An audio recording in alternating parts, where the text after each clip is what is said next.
ছোটবেলা থেকেই বাড়িতে দেখেছি নিরামিষ লাউ ঘন্ট ছাড়া সাধারণত লাউ চিংড়ি হতো, তবে আজ কিন্তু একদম অন্যরকম একটা রেসিপি আপনাদের সাথে আমি শেয়ার করতে চলেছি। Hello viewers, cooking by Abul Tabul channel থেকে আমি সুদেশনা আপনাদের সকলকে আমাদের চ্যানেলে স্বাগত জানাই। আমাদের রেসিপি আজ রুই মাছের মাথা দিয়ে লাউ ঘন্ট। একটা মিডিয়াম সাইজের লাউ কেটে তার 4 ভাগের 1 ভাগ নিয়ে সেটা ভালো করে ধুয়ে পুছে নিয়েছি। লাউ বা চাল কুমড়ো এগুলো কিন্তু কাটার আগেই আমরা ধুয়ে নিই সাধারণত।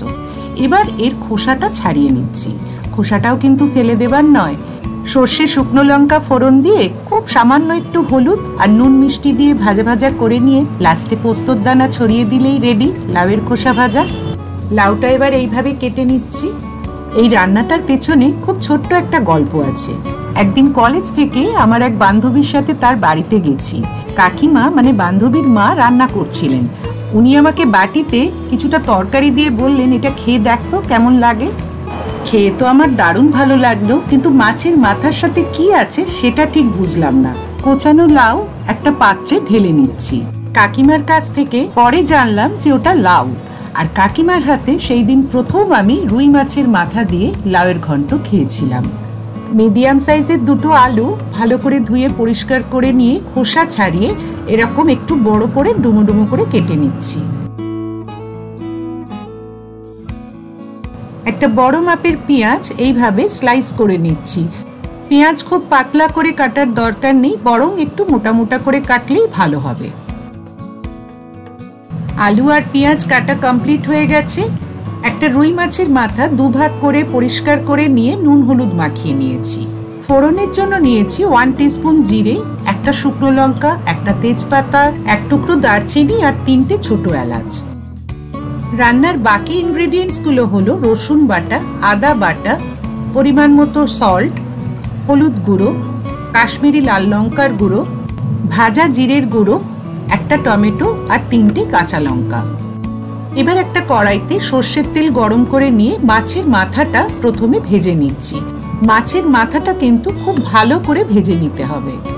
মাছের মাথাটা ভাজতে ভাজতে আপনাদের সাথে শেয়ার করি আমাদের দর্শক বন্ধুদের পাঠানো সেই সুন্দর কমেন্টসগুলো।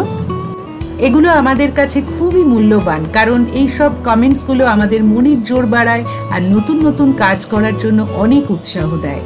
আমাদের পাশে থাকার জন্য আপনাদের সকলকে জানাই অসংখ্য ধন্যবাদ। মুড়োটা ভাজার সময় ভেঙে নিয়েছি আর দেখতেই পাচ্ছেন খুব ভালো করে ভেজে নিয়েছি। এবার কড়াইতে আরও কিছুটা সর্ষের তেল গরম করে নিচ্ছি। তেলটা ভালো করে গরম হয়ে গেলে তার মধ্যে এক এক করে এই ফোড়নগুলো দিয়ে দিচ্ছি।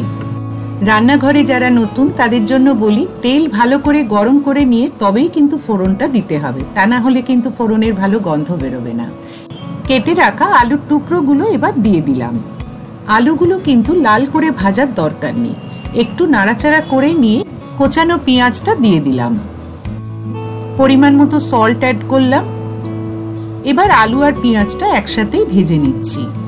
মিনিট 2-3 ভাজার পরে 1 টিস্পুন হলুদ গুঁড়ো আর 1/2 টিস্পুন কাশ্মীরি লাল লঙ্কার গুঁড়ো দিয়ে দিলাম।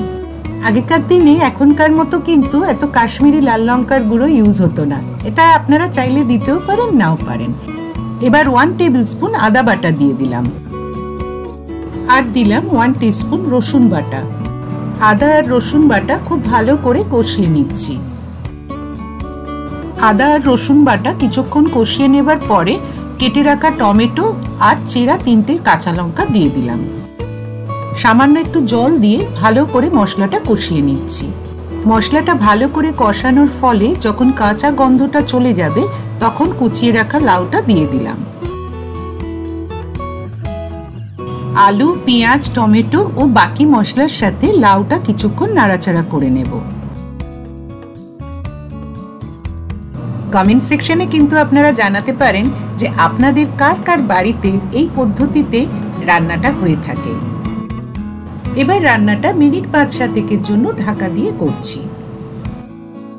লাউ থেকে যে জল বেরিয়েছে তাতেই কিন্তু লাউ আর আলুটা বেশ কিছুটা নরম হয়ে গেছে। আরও একবার ভালো করে নাড়াচাড়া করে সামান্য একটু জল দিলাম। লাউটা আমি ভাপিয়ে নিইনি, ভাপিয়ে নিলে কিন্তু এই জলটুকুরও দরকার হতো না। আলু আর লাউটা যাতে সেদ্ধ হয়ে আরও ভালোভাবে নরম হয়ে যায় তাই আর কিছুক্ষণ ঢাকা দিয়ে রান্নাটা করছি। ঢাকা খুলে দেখছি সবকিছু খুব সুন্দর সেদ্ধ হয়ে নরম হয়ে ভালোভাবে মিশে গেছে। আরও একবার নাড়াচাড়া করে এখানে 1 টিস্পুন চিনি দিলাম। এটা কিন্তু অপশনাল, আপনারা না চাইলে অ্যাড করবেন না চিনি। এবার ভেজে রাখা মাছের মাথাটা দিয়ে দিলাম।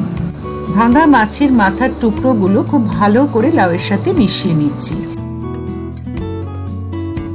এবার 1 টিস্পুন ভাজা জিরের গুঁড়ো অ্যাড করছি। সল্টটা একটু কম লাগছিল, তাই কিছুটা সল্ট অ্যাড করে আবারও সবটা খুব ভালো করে নাড়াচাড়া করে নিলাম। গরম ভাতের সাথে এটা কিন্তু খেতে দারুণ ভালো লাগে।